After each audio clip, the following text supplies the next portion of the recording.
Dengan dosen pengampu Bapak Widi Wicaksono SEMM. Di sini saya akan membahas materi tentang pengertian dari the law of diminishing marginal utility. Apa sih marginal utility itu? Adalah marginal utility itu kan kayak nilai yang semakin menurun ya. Jadi adalah prinsip dalam ekonomi yang menyatakan bahwa banyaknya suatu barang atau jasa yang dikonsumsi secara terus-menerus, secara berturut-turut, maka tambahan nilai kepuasan itu atau marginal utility-nya itu yang diperoleh dari konsumsi unit tambahan tersebut akan semakin berkurang. Jadi teori marginal utility ini adalah kajian yang membahas mengenai perilaku konsumen, khususnya terkait kebiasaannya dalam membeli produk. Ketika kita bertransaksi secara umum, teori tersebut perlu dipahami oleh pembisnisnya. Nah, yang ingin tahu nih berapa banyak produk atau layanan yang sudah biasanya dibeli oleh para konsumennya. Selain itu, ketika berbelanja dengan begitu, secara tidak langsung informasi tersebut bisa juga menunjukkan manfaat apa saja sih yang diperoleh dari konsumen dan pembeli pada saat memutuskan produk dengan jumlah di atas 1. Karena kan tadi kita membahasnya tuh ketika membahasnya itu kan barang yang dikonsumsi secara berturut-turut, nilai kepuasannya semakin berkurang, semakin menurun.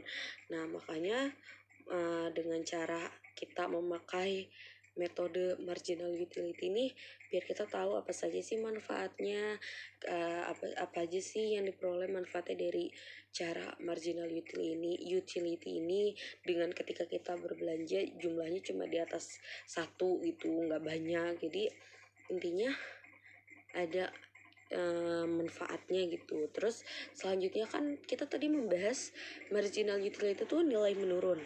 Nah, selanjutnya ini kita akan membahas tentang bagaimana sih cara meningkatkannya. Otomatis ada dong cara meningkatkannya.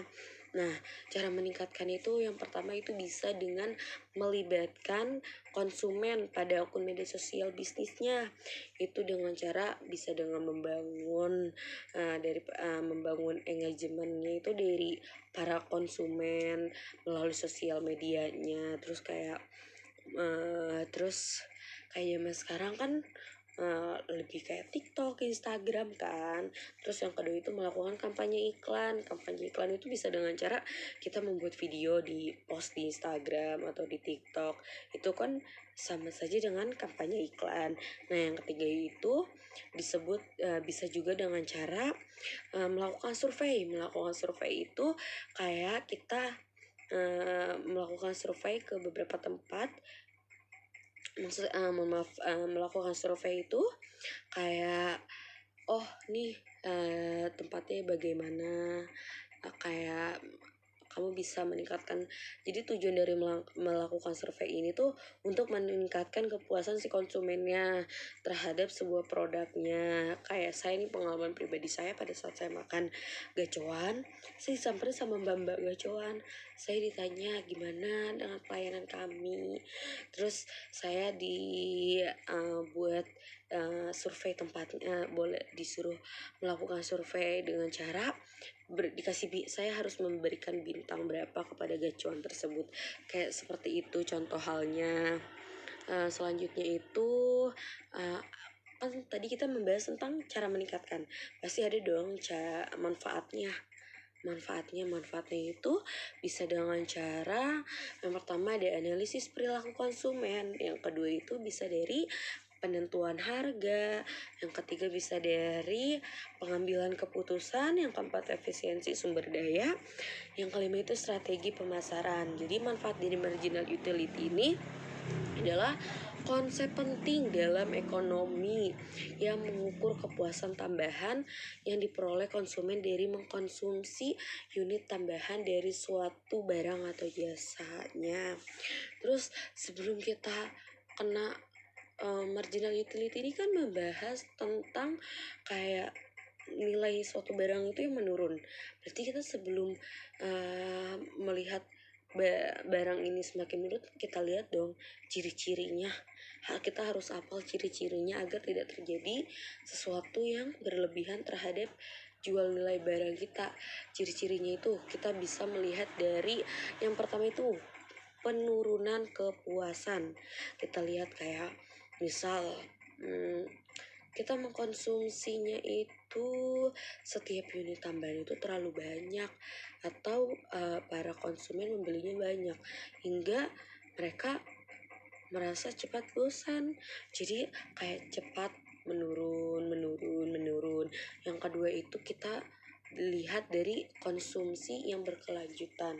Hukum ini tuh berlaku ketika mengkonsumsi barang atau jasa yang dilakukan secara berkelanjutan dalam periode waktu tertentu. Jadi kayak dalam jangka waktu yang pendek lah bahasanya gitu. Terus yang ketiga itu kita bisa lihat dari titik nol atau negatif. Jadi utilitas marginal ini dapat mencapai titik nol atau tidak ada tambahan kepuasan atau bahkan negatif kepuasannya. Atau bisa dengan cara yang keempat itu yaitu subjektif. Kepuasan setiap individu itu berbeda. Jadi utilitas marginal bersifat itu subjektif. Terus jadi itu dari pembahasan saya tadi, dari pengertian the law of diminishing marginal utility, dari cara meningkatkan marginal utility, dari cara manfaat the law marginal utility hingga ke ciri-cirinya. Jadi tuh inti dari semuanya ini adalah seiring bertambahnya konsumsi suatu barang atau jasa, tambahan kepuasan utilitas marginal yang diperoleh dari setiap unit masing-masing ini, dari setiap unit tambahan ini akan cenderung menurun. Contohnya, semakin banyak yang kita konsumsi sesuatu, maka semakin kurang puas kita dalam setiap unit tambahannya, karena dalam periode waktu terlalu pendek kita udah kayak mengkonsumsi lagi. Jadi kayak ibaratnya kita udah makan satu pizza, masih kurang, terus kita tambah lagi pizza lagi, tambah lagi, hingga kita di potongan terakhir nih merasa udah kenyang, nilai tambah kepuasannya sudah menurun karena kita sudah merasa sudah penuh perut gitu. Sebenarnya materi saya ini sudah dibahas pada saat UTS kemarin. Ini materi saya sudah terlampau jauh, sudah dibahas pada saat soal nomor 5 pas UTS kemarin. Selebihnya mohon maaf apabila ada terdapat kata-kata yang kurang berkenan, terdapat kata yang salah, atau kata yang kurang tersusun, mohon dimaafkan. Terima kasih atas waktunya sudah menonton video ini. Terima kasih Bapak Widi Wicaksono atas kesempatannya untuk memberikan keringanan tugas dalam membuat video ini. Saya akhiri. Wabillahi taufik wal hidayah. Wassalamualaikum warahmatullahi wabarakatuh. Terima kasih teman-teman. Terima kasih Bapak.